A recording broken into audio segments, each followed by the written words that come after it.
National Arokya expo and நம்ம சென்னையில் மணப்பாக்கத்தில் உள்ள Heartfulness Institute, Babuji Memorial Ashtamil, January 9 to 12. Click the link below and register. தன்னுடைய முகபாவனை எல்லாம் மாறி சாப்பாடு தான் சாப்பிட்றீங்களா இல்ல மலத்தை சாப்பிட்றீங்களான்னு சொல்லி கொச்சியான ஒரு வார்த்தையில பக்தர்களை பார்த்து கேட்கிறார். கோயில் உள்ள கேட்டதுக்கு செருப்பை கைட்டி சேகர் பாபா அடித்திருக்க வேண்டும். நீ பெத்த பிள்ளைங்களையோ கோயிலில் கும்பிட போகும்போது ஒரு சாமானிய மனுஷன் உன்னை பார்த்து கேட்டா நீ சும்மா இருப்பியா? சென்னையில தான் ஒரு பேட்டை ரவுடி. அந்த பேட்டை ரவுடியில அவருக்கான கோட்டையில ஒரு மிகப்பெரிய ஓட்டை விழுந்து விட்டது. கன்னியாகுமரியில பார்டரில அடித்து துரத்தப்பட்டிருக்கிறார். உள்ள சேர்க்க மாட்டாங்க. எந்த சபையில அவர் போய் நின்று பேசியிருக்கிறார் காணொலி காமிங்க. இவரா ஒரு மேடை போடுவார். சென்னையினுடைய பாதிரியார்கள் மிரட்டப்பட்டு அந்த ஸ்டேஜில் அமர்த்தப்பட்டார்கள். இது தெரியுமா? 2026 அண்ணன் சேகர்பாபுவை போன்றவர்கள் எல்லாம் கலையெடுக்கப்பட்டு சிறையில் இருப்பார்கள். பிக் பாஸை போல ஓடவும் முடியாது, ஒளியவும் முடியாது. இவர்களுக்கெல்லாம் பிக் பாஸ் யார் தெரியுமா? எங்களுடைய பாரத பிரதமர் நரேந்திர மோடி அவர்கள்.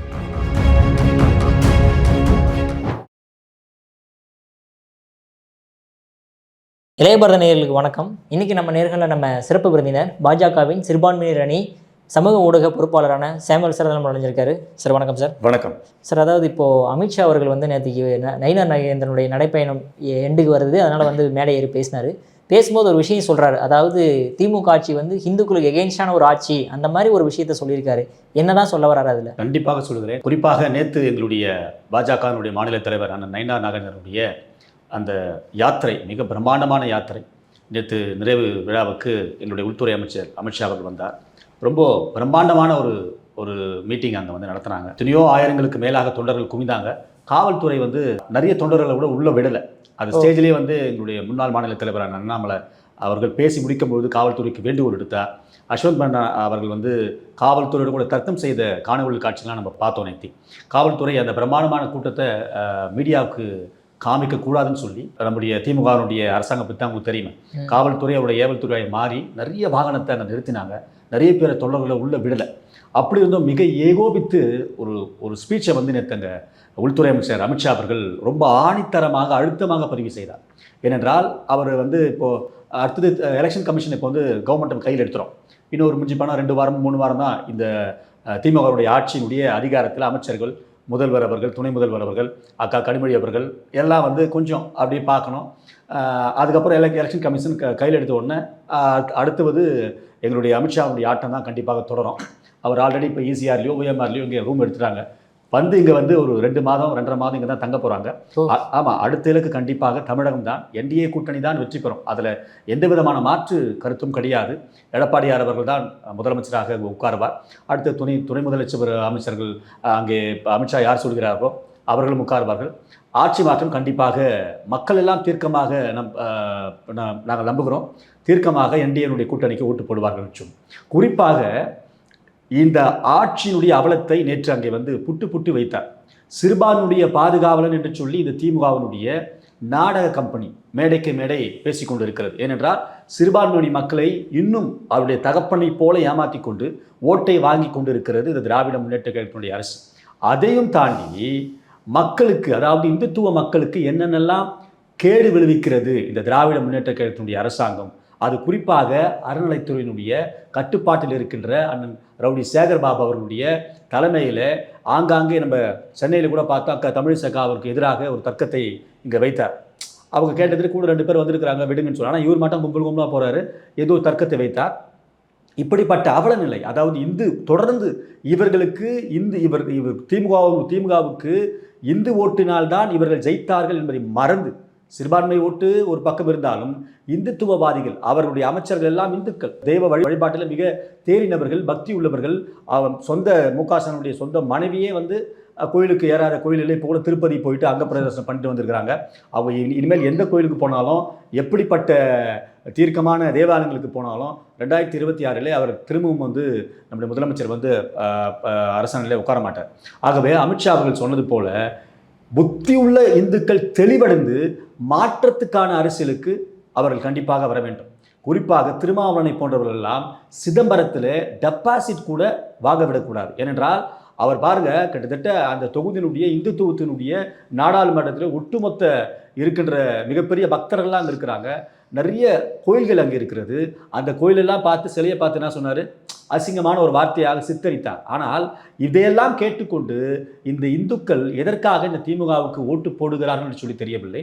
ஆனால் நேற்று அமித்ஷா அவர்கள் புட்டு வைத்தார் திமுகவினுடைய ஆட்சி அவலத்துள்ள நிலைகளை. ஏனென்றால் குறிப்பாக மு.க. ஸ்டாலின் அவர்கள் தேர்தல் கமிஷன் வந்து தமிழகத்தை வந்து கையில் எடுத்த பிற்பாடு செந்தில் பாலாஜி முதல்ல உள்ளே போவார். ரெண்டாவது மு.க. ஸ்டாலின் போவதற்கும் நிறைய வாய்ப்புகள் தமிழகத்தில் இருக்கிறது. ஆனால் அதே மாதிரி சேகர் பாபு அவர்கள் பற்றி சொல்லியிருந்தீங்க. இப்போ ரீசெண்டாக அவர் கூட சுசீந்திரன் கோயிலில் வந்து அதாவது பாரத் மாதா கி ஜெய் இந்த மாதிரி விஷயங்கள் வந்து கோஷம் போடும்போது ரொம்ப எமோஷ்னல் ஆகி ரொம்ப டென்ஷன் ஆகி ஒத்த வரையாடா அப்படின்ற மாதிரிலாம் கேட்குறாரு. சோறுதிங்கிரி அந்த மாதிரி விஷயங்கள் எதுக்காக அந்தளவுக்கு அவர் கோவப்படணும் அப்படி ஒரு விஷயத்துக்காக? அவர் உச்சகட்ட கோவத்தில் இருக்கிறார். ஏன்னா ஆட்சி அதிகாரமெல்லாம் கைவிட்டு போக போகுது.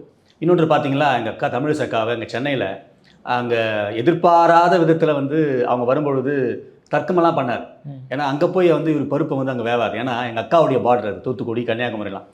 அந்த கோபத்திலேயே மக்கள் பாதி கோபத்தில் உச்சக்கட்ட கோபத்தில் இருந்தாங்க. எப்போ வந்து நம்ம எல்லையில் மாட்டுவார், ஏன்னா வீர தமிழச்சி சென்னையிலையும் அவங்களை ஒன்றும் பண்ண முடியாது தான். இருந்தாலும் அந்த நேரத்தில் இவங்க சாமி வழிபாடுக்கு போகும்பொழுது ஒரு 2 பேர் 3 பேர் தான் போனாங்க. அவங்களே உள்ள விடல. ஆனால் இவர் மட்டும் கூட்டமாக இவருக்கு வேண்டியப்பட்ட ஆட்கள் கோபாலபுரத்தினுடைய குடும்பத்தினுடைய கைகுலியில் எல்லாம் இவர் வந்து ரோலை நிற்க வைக்காமல் மற்றபடி இவர் பாட்டு சௌகரியத்துக்கு வரலாம் போகலாம். அதே போல தான் அங்கே கூட நீங்கள் சேகர்பாபு சொல்கிறீங்க, கூட ஒரு பாதிரியாருடைய மகன், ஒரு திருட்டு அமைச்சர் கூட சொல்லலாம். நான் பேசுவதற்கு பயப்படவில்லை. அவர் பேர் நம்ம மனோ தங்கராஜ் என்று சொல்லி நினைக்கிறேன். அவர் பார்த்தீங்கன்னா அந்த அமைச்சரும் வந்து கூட இருக்கும்பொழுது இவருக்கு என்ன அங்கே உள்ள வேலை? ஒரு வேளை அந்த தொகுதியினுடைய எம்எல்ஏவாக இருக்கலாம், இல்லை பக்கத்து தொகுதியினுடைய எம்எல்ஏவாக இருக்கலாம். ஆனால் இப்படிப்பட்ட ஒரு ஆள் இந்துத்துவத்தினுடைய பக்தர்களை பார்த்து ஒரு கேவலமான கேள்வியை கேட்கிறார். என்னன்னு கேட்குறாரு, கோயில் உள்ளே கேட்குறாரு, வெளியே கேட்டால் கூட பரவாயில்ல. அந்த வடக்கயிறை பிடிச்சி இழுக்கிற அந்த சமயத்தில் இவங்க வந்து பாரத் மாதா கே ஜெயின்னு சொல்லி ஒரு கோஷத்தை போடுறாங்க. அங்கே என்ன கோஷம் பண்ணப்போ இவர் மாதிரி போய் அல்லேலூயான்னு சொல்லி கோஷம் பண்ணோமா?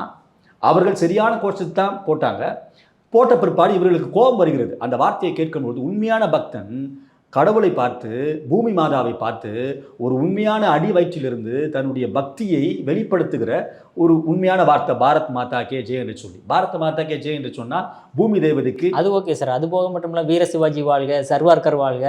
ஆமாம், அது அவருடைய சர்வார்கருடைய பேரை கேட்டவுடன் இன்னும் உச்சக்கட்ட கோபத்தில் வந்து உள்ளுக்குள்ளே கெஞ்சா போதில் வந்தாலும் கூட சரியாக தெரியல. அப்படியே ஒரு மாதிரி தன்னுடைய முகபாவனை எல்லாம் மாறி நீங்கள் சாப்பாடு தான் சாப்பிட்றீங்களா இல்லை மலத்தை சாப்பிட்றீங்களான்னு சொல்லி கொச்சியான ஒரு வார்த்தையில் பக்தர்களை பார்த்து கேட்குறேன். நான் அங்கே இருந்தால் கண்டிப்பாக இப்படிப்பட்ட வார்த்தையை கேட்டதற்கு, கோயில் உள்ள கேட்டதுக்கு செருப்பை கைட்டி சேகர்பாபு அடித்திருக்க வேண்டும். ஏனென்றால் ஒரு பக்தர்களை பார்த்து நீங்கள் சாப்பாடு தான் சாப்பிட்றீங்களா இல்லை மலத்தை சாப்பிட்றீங்களான்னு சொல்லி உங்கள் வீட்டில் இருக்கிற உன் தாய் தகப்பனையோ இல்லை நீ பெத்த பிள்ளைங்களையோ இல்லை உன்னுடைய சொந்த வட்டாரத்திலையோ நீ கோயிலில் கும்பிட போகும்போது ஒரு சாமானிய மனுஷன் உன்னை பார்த்து கேட்டால் நீ சும்மா இருப்பியா? என்ன பண்ணியிருப்ப? அந்த பக்தர்கள் எல்லாம் கொதித்தெழுந்து அடித்து விரட்டாத குறையா. ஏன்னால் இன்றைக்கு பக்தர்கள் குறிப்பாக அறநிலைத்துறையில் என்னென்னலாம் நடக்குது, எப்படி திருட்டு நடக்குது, இன்னைக்கு HRNC டிபார்ட்மெண்ட் கீழே யாரெல்லாம் ஊழல் செய்து கொண்டு இருக்கிறார்கள், அவர்கள் சொகுசு வாழ்க்கை எந்த மங்களாவில் வாழ்கிறார்கள், எப்படிப்பட்ட சொகுசான கார்களில் செல்கிறார்கள், இப்படி TRNC அதாவது அறநிலைத்துறை கட்டுப்பாட்டில் இருக்கிற கார்களை வாங்கி இவர்கள் எந்த சிப்கார்ட் கம்பெனியில் வந்து வாடகை வர்றான், எல்லாத்தையும் இன்றைக்கு தீர்க்கமாக மக்கள் தெளிவாக ஒரு பயன்பாட்டு கணக்கை எடுத்து விட்டார்கள். ஆகவே சேகர்பாபு அவர்கள் எங்கேயும் தப்பவே முடியாது. ஏனென்றால் இங்கே தான் ஒரு பேட்டை ரவுடி, எங்கே சென்னையில் தான் ஒரு பேட்டை ரவுடி. அந்த பேட்டை ரவுடியில் அவருக்கான கோட்டையில் ஒரு மிகப்பெரிய ஓட்டை விழுந்து விட்டது. ஏனென்றால் இன்றைக்கு சென்னையில் இருக்கிற அனைத்து தொகுதியிலும் டெபாசிட் கூட வாங்காது இந்த திராவிட முன்னேற்ற கழகத்தினுடைய ஆட்சியாளர்கள். ஏனென்றால் மக்கள் தீர்க்கமாக நேற்று கூட பார்த்தீங்கன்னா அந்த பழைய ஓய்வூதிய திட்டத்தை வந்து 2 நாளைக்கு முன்னாடி அதை நாங்கள் திருப்பி தரோம் அப்படின்னு சொல்லிட்டு ஒரு கண்மூடித்தனமான ஒரு அஜெண்டா வந்து கொடுத்துருக்குறாங்க. அது ஆசிரியர்களுக்கு இந்த பாக்கெட்லேருந்து எடுத்து இன்னொரு பாக்கெட்டில் வைக்கிற கதை. அதுதான் எங்கள் அண்ணாமலை அவர்களை வந்து பிரம்மாண்டமான பேசினார். அது எப்படின்னா, நீங்கள் ஆசிரியர்கள் தெளிவாக கவனிக்க வேணும். ஏன்னா பழைய ஓய்வூதிய திட்டம் வந்து இப்போது நான் இறந்துட்டா என் மனைவிக்கு அவங்க இருக்கிறவரில் வரோம். ஆனால் இப்போ வந்து 50%, அதாவது முழுமையாக ஒரு தொகை வரும்பொழுது அந்த முழு தொகையை இவர்கள் தரமாட்டார்கள். ஒரு பாதி தொகையை கொடுத்து விட்டு அந்த பாதி தொகையை மீத இப்போ 1.5 கோடி ரூபாய் அவங்க கவர்மெண்ட் வந்து ஒரு வங்கியில் போட்டாங்கன்னா 1.5 கோடிக்கு எவ்வளோ இன்ட்ரெஸ்ட் வரும்? 50,000 ரூபாய் வரும்.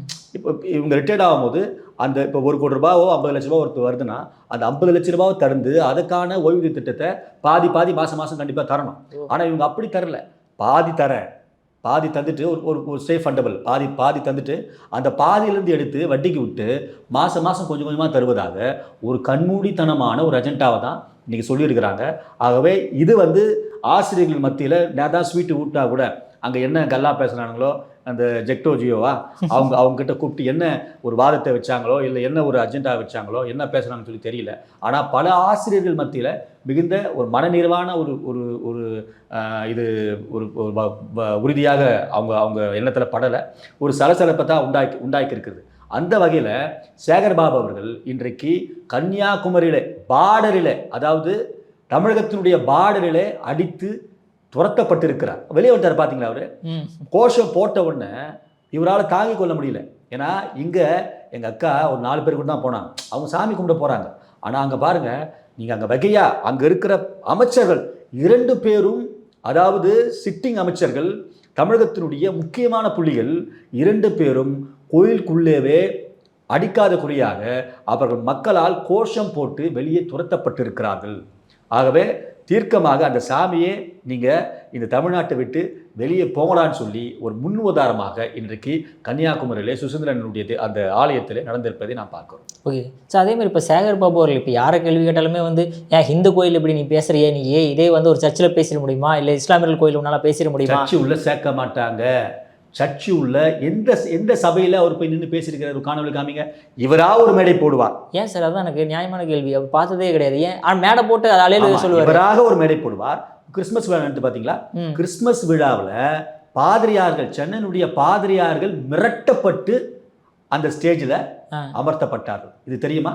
சென்னையினுடைய பாதிரியார்கள், பால் தினகரனும் சரி, மோகன் சி லாசரஸும் சரி, இவர்கள்லாம் மிரட்டப்பட்டு இனிக்கோ இருதராஜனுடைய தலைமையில் ஒரு பிரம்மாண்ட விழா நடந்தது. இவர்கள்லாம் தேவாலயத்துக்குள்ளே யாரை ஏற்ற மாட்டாங்க. ஏன்னா இன்றைக்கு அந்த பாதிரியார் இங்கே எதுக்கு வராங்கன்னா, காருண்யனை சுற்றி யார் வச்சுங்கிறது? பால் தினகரன் வச்சுங்கிறான். அவங்க அப்பா பேரை கிரீன்வே சாலையை மாற்றிட்டு டிஜிஎஸ் தினகரன் சாலைன்னு சொல்லி மாற்றிட்டாங்க. இப்படிப்பட்ட பாதிரியார்கள் இவர்கள் இந்த சேகர்பாபு போய் கோயில் உள்ள மாடெல்லாம் போட்டுக்கணும், பட்டையெல்லாம் அடிச்சுக்கணும், கோயில் உள்ள ஆல்டரில் நின்று எந்த பாதிரியார்னா விட்டானா? யாரும் விட மாட்டான். இவர்களாக பாதிரியார்களை மிரட்டி இவர்களாக செலவு செய்து ஸ்டேஜ் போட்டு ஒரு மீட்டிங்கை போட்டு 200 ரூபாய் 250 ரூபா கொடுத்து பெண்களை கூட்டி கொண்டு வந்து உட்காந்து, நீங்கள் பாருங்கள், அந்த பாஸ்டர் மாத்திரம்தான் 4 பேர் மாத்திரம்தான் ஸ்டேஜில் இருப்பான். கீழே யார் உட்காரணும்? சர்ச்சுக்கு வர அந்த பிலீவர்ஸோ அங்கே வர அந்த விசுவாசிகளும் கீழே கிறிஸ்மஸ் விழாவில் உட்காரணும். ஒரே ஒரு விசுவாசியை காமி, சர்ச்சுக்கு வர பிலீவரை காமி, கிறிஸ்மஸ் விழா காமி. இவர் போய் சர்ச்சா இப்போ எங்கே அல்லேலூயா கோஷம் போடுறாரு, சிறுபான்மையினுடைய மதத்தை பரப்புறாங்க, முக ஸ்டாலின் அவர்களும் இருக்கட்டும். நீங்கள் போடுற மேடையில் அங்கி போட்டுக்கொண்டு ஒரு 4 பேர் உட்காருவான். ஆனால் கீழே யார் உட்காரணும்? யாருக்கு நீ கிறிஸ்மஸ் வாசி சொல்கிற? திமுக சொல்லணுமா? 200 ரூபாய் கூட்டின்னு வந்து அவனை உட்கார வைக்கிற. பெண்களை 200 ரூபாய் கொடுத்து கூப்பிட்டு வந்து உட்கார வைக்கிற. 200 ரூபாய் கையில் கொடுக்குற, பிரியாணி போட்டில் கொடுக்குற, இல்லை ஆண்களுக்கு கோட்டுறோம் கோழி பிரியாணி 200 ரூபாய் கையில் கொடுத்துட்ற. ஆனால் ஒருவர் கூட சபைக்கு வருகின்ற அங்கத்தினர்கள் ஒருவர் கூட கீழே உட்கார மாட்டாங்க. இவர்கள் எல்லாம் மிரட்டப்பட்டு இன்றைக்கு திராவிட முன்னேற்ற கழகத்தினுடைய கைகுலிகளாய் மாறி இருக்கிறார்கள். காரமனா யூனிவர்சிட்டி போல 4 மாவட்டங்களில் ஒரு பெரிய பில்டிங் கட்டிக்கிறாங்க. இதெல்லாம் காப்பாற்ற வேண்டும். நாளைக்கு இன்னொரு ஆட்சி மாற்றம் வரும்போது பாருங்களேன், மோடி வாழ்க, எடப்பாடியார் வாழ்க என்று சொல்லி அரசியல்வாதிகளை காட்டிலும் மிகப்பெரிய பட்சம் வந்து இந்த பாதிரியார்கள். உண்மையாகவே சொல்லுகிறேன். ஏன்னா அடுத்த ஆட்சி மாறும்பொழுது கண்டிப்பாக இவர்கள் சொத்தை காப்பாற்ற வேண்டும் என்று சொல்லி இவர்கள் திரும்பி இன்னொரு பச்சோந்தியாக மாறி இந்த ஸ்டேஜில் உட்காருவாங்க. அதைத்தான் பாரத பிரதமர் மோடி அவர்கள் இனம் கண்டு இப்படிப்பட்ட ஆட்கள் எல்லாம் 2015 அவர் ஆட்சி பொறுப்பேற்ற உடனேயே ஃபாரின்ல இருக்கிற ஃபண்ட்லாம் எல்லாத்தையும் கட் பண்ண உடனே இதே மோகன் சி லாசரஸ் மோடி அவர்கள் வரக்கூடாது என்று சொல்லி ஜெபம் செய்தவர். ஆனால் அது பொய்யான ஜெபம் சொல்லி நாங்கள் வணங்குகிற இயேசுனாருக்கே தெரிஞ்சிடுச்சு. ஏன்னா ஒரு மகான் கண்டிப்பாக இந்திய தேசத்திலே வந்தால்தான் கொஞ்சம் கொஞ்சமாக எல்லா ஸ்டேட்லேயும் இன்றைக்கு காவி மயமாக மாறி எல்லாத்தையும் சுத்தம் செய்து கொண்டு வருகிறார். அந்த வகையில் 2026 அண்ணன் சேகர்பாபுவை போன்றவர்கள்லாம் களையெடுக்கப்பட்டு சிறையில் இருப்பார்கள். குறிப்பாக இன்னும் 2-3 வாரத்தில் அண்ணன் செந்தில் பாலாஜி கண்டிப்பாக சிறைக்கு செல்வார். அவரோடு கூட சேர்ந்து சேகர்பாபுவும் அறநிலைத்துறையில் பெரிய பெரிய ஊழல்களை செய்திருக்கிறார். எனக்கு என்னவோ இவர் செஞ்ச ஊழல்லாம் அந்த பாவம் அந்த பொம்பளை புள்ள மேயர் பிரியா அவர்கள் மாட்டிக்கொண்டு வருவார் சொல்லி நினைக்கிறேன். ஆகவே சேகர் பாபுவை இன்றைக்கு கன்னியாகுமரியிலே அடித்து துரைத்திருக்கிறார்கள். கூடிய சீக்கிரத்தில் நம்முடைய தமிழகத்தினுடைய பார்டரை விட்டு கண்டிப்பாக கும்பிடிப்புடியை தாண்டி திருத்துவாங்க. இன்னொரு பக்கம் அமைச்சர் பார்த்தீங்கன்னா தமிழ்ச்செல்வன் ஆகட்டும், செல்வ பிறந்தை ஆகட்டும், இவங்கெல்லாம் போகிற பக்கம்லாம் மக்கள் வந்து கொந்தளிச்சு இப்போ மட்டும் எதுக்கு வரீங்க, இப்போ மட்டும் எதுக்கு வரீங்க அப்படின்ற மாதிரி கேள்வி எழுப்ப ஆரம்பிச்சிட்டாங்களே. ஸோ இதனால் ஆட்சி மாற்றம் ஏற்பட்டால் நடக்கணும். கண்டிப்பாக குறிப்பாக சென்னையினுடைய மாகாணத்தில் அண்ணன் செல்வ பிறந்தவை அவருடைய ஸ்ரீபெரும்புதூர் தொகுதியில் முற்றுகையிடப்பட்டார். ரோடு வரல, எங்களுக்கு தண்ணி சரியாக வரல. ஒரு சாமானிய மக்கள் முற்றுகையிட்டு ஒரு காங்கிரஸினுடைய எம்எல்ஏ, அவர் அந்த ஊரில் தான் பிறந்தார். அவர் இன்னொரு தொகுதி கூட போய் மாறி போய் நிற்கல. அதே ஊரில் பிறந்தவர், பார்த்து வளர்ந்தவர். அந்த மக்கள் சிறை பிடிக்குதுன்னா எவ்வளோ பெரிய கேவலமான விஷயம். இப்படிப்பட்ட விஷயத்தை மக்களுக்கெல்லாம் புரிதல் வந்து விட்டது. ஏனென்றால் இன்னைக்கு நடக்கிற அப்டேட்டு நாளைக்கு வந்து உடனே சமூக வலைத்தளத்தில் தெரிஞ்சிருது. ஆகவே இவர்கள் தப்பவும் முடியாது, பிக் பாஸை போல ஓடவும் முடியாது, ஒளிவும் முடியாது. இவர்களுக்கெல்லாம் பிக் பாஸ் யார் தெரியுமா? எங்களுடைய பாரத பிரதமர் நரேந்திர மோடி அவர்கள். அவர்களுடைய கண்களில் இவர்களெல்லாம் தென்பட்டு கொண்டிருக்கிறார்கள். ஒரு மிகப்பெரிய சட்டம் ஒழுங்கு இன்றைக்கு நம்முடைய தமிழகத்தில் நடந்து கொண்டிருக்கிறது. மா சுப்பிரமணியன் சொன்னார்கள், இந்த திருத்தனுடைய இஷ்யூவை பார்ப்போம், ஒரு 10 செகண்டுக்கு மேலே அந்த வெட்டுவை வந்து நம்மளால் பார்க்கவே முடியல.